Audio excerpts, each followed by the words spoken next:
Hello viewers, welcome to Pris life channel. இந்த வீடியோவில் இந்த ரெசிபி பார்க்க போகிறோன்னா சிக்கன் குழம்பு நல்லா டேஸ்டியாக மார்னிங் பிரேக்ஃபாஸ்ட்டுக்கும் யூஸ் ஆகிற மாதிரியும் லஞ்சுக்கும் யூஸ் பண்ணிக்கிற மாதிரி ஒரு திக்காக நல்லா ஒரு கிரேவி கன்சிஸ்டன்சி இல்லாமல் குழம்பு மாதிரி இல்லாமல் இதை சால்னான்னு கூட சொல்லிக்கலாம். ரொம்ப டேஸ்டியாக இருக்கும். எப்படி செய்து பார்க்கலாம் வாங்க. உங்களுக்கு வீடியோ ஸ்கிப் பண்ணாத பாருங்கள், அப்போ தான் நான் சொல்கிற அளவுகள் உங்களுக்கு புரியும். வீடியோ பிடிச்சிருந்ததுன்னா லைக், ஷேர், கமெண்ட் பண்ணி சப்ஸ்கிரைப் பண்ணிக்கோங்க. வாங்க வீடியோக்குள்ளே போகலாம். வீடியோவில் இப்போ வந்து நான் 1/2 kg சிக்கன் அளவு எடுத்திருந்தேன். கழுவி நல்லா சுத்தம் பண்ணிவிட்டு தயிரில் ஊற வச்சுருந்தேன். இதுக்கு தேவையான இன்க்ரீடியன்ஸை ரெடி பண்ணியாச்சு. இப்போது கடாய் வச்சுட்டு ஸ்டவ் ஆன் பண்ணிவிட்டு கடாய் வச்சு கொஞ்சமாக எண்ணெய் ஊற்றிக்கலாம். இதுக்கு ஒரு கைப்பிடி வெங்காயம் எண்ணெயில் வதக்கிக்கலாம். இது வந்து அரைச்சி ஊற்றுறதுக்காக குழம்பு திக்னஸ் வரத்துக்கு. இல்லை மசாலா பொருள்லாம் அப்புறமா தான் சேர்க்க வருது. இஞ்சி பூண்டு பேஸ்ட்டு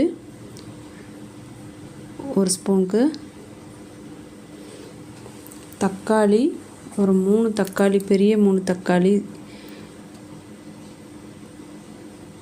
சின்னதாக இருந்தால் ஒரு 4 தக்காளி இருக்கும்.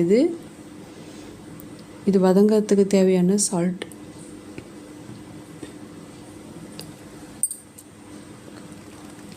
வதக்கிட்டு ஒரு பிளேட்டில் ஆற வச்சிடலாம்.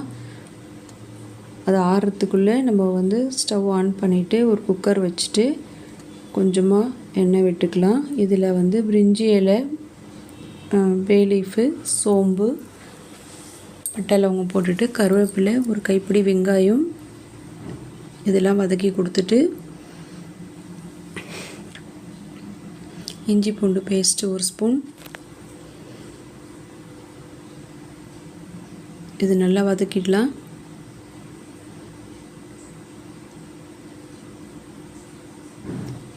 இதில் வந்து புதினாவும் கொத்தமல்லியும் கழுவி அலசி பொடிசாக கட் பண்ணி வச்சுருக்கேன். அதை ஒரு கைப்பிடி சேர்த்துப்போம்.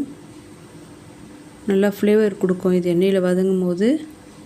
இப்போ நம்ம க்ளீன் பண்ணி தயிரில் ஊற வச்சுருந்த சிக்கன் சேர்த்துக்கலாம். இது ஒரு 1/2 கிலோ அளவு சிக்கனு.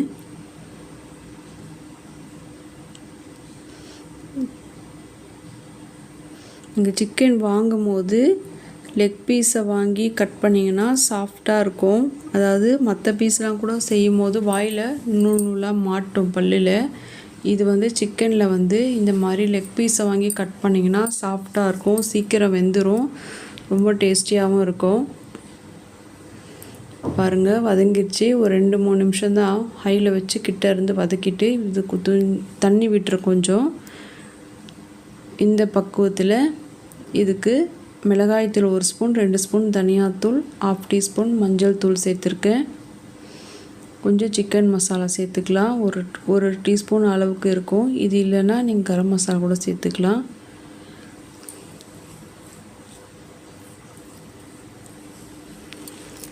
நீங்கள் வீட்டில் அரைச்சி சேர்க்குறதா இருந்தால் கூட சேர்த்துக்கலாம். நான் என்கிட்ட இருந்ததை நான் போட்டேன். இது கலருக்காக ஆப்ஷனல் தான். காஷ்மீரி சில்லி பவுடர் சேர்த்துருக்கேன். மிளகுத்தூள் ஒரு 1/2 டீஸ்பூனுக்கு சேர்த்துருக்கேன். இது எல்லாத்தையும் நல்லா கலந்து கொடுத்துட்டு இப்போ நம்ம ஆற வச்சதை மிக்சியில் அரைச்சிக்கலாம். வெங்காயம் தக்காளியை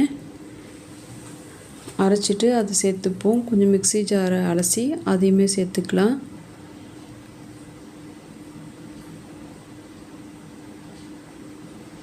கலந்து கொடுத்துட்டு சால்ட்டு செக் பண்ணணும். முன்னாடி வதங்கும் போது சால்ட்டு போட்டிருந்த வெங்காயம் தக்காளிக்கு இப்போ பார்த்துட்டு தேவையான சால்ட்டு கொஞ்சம் சேர்த்துக்கலாம்.